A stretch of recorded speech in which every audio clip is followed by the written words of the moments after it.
पेशावर में कोरोना बढ़ने पर कबायली इलाकों में आउटडोर तकारीब 300 वैक्सीनेटेड मेहमानों तक महदूद। 24 जनवरी से इंडोर डाइनिंग पर मुकम्मल पाबंदी।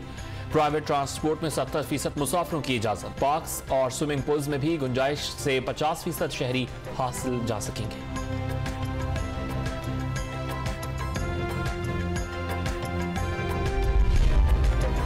कालादम TTP ने जंगबंदी यकतरफा तौर पर खत्म की। मुज़ाकरात के लिए पेशगी शराइत काबिल कबूल नहीं थी। वफाकी वज़ीर दाखिला शेख रशीद का दहशतगर्दों को शिकस्त फाश देने का आज़म। सदारती निज़ाम के इश्तिहार से हुकूमत का ताल्लुक नहीं, जो कुछ भी होगा आइन और कानून के मुताबिक होगा। दोस्त मुल्कों के ताबन से मुल्क को दिवालिया होने से बचाया।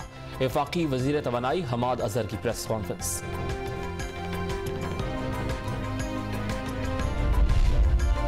फैसलाबाद पुलिस ने डकैती के दौरान खातून से ज्यादती की तरदीद कर दी। गुज़श्ता साल नवंबर में मुतासरा औरत से सिर्फ गाड़ी छीनने की वारदात हुई।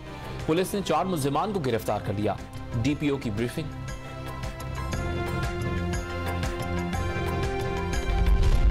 कराची में ग्रीन लाइन बस पर 4 मकामात पर पथराव। बसों को नुकसान, मुसाफिर महफूज रहे। इंतजामिया ने जिला बस्ती पुलिस को दरखास्त जमा करा दी। चित्राल में खराब मौसम के बायस बल्दियाती इंतखाबात मौखर करने की दरखास्त दायर। शहरियों का इलेक्शन कमीशन के सामने एहतजाज।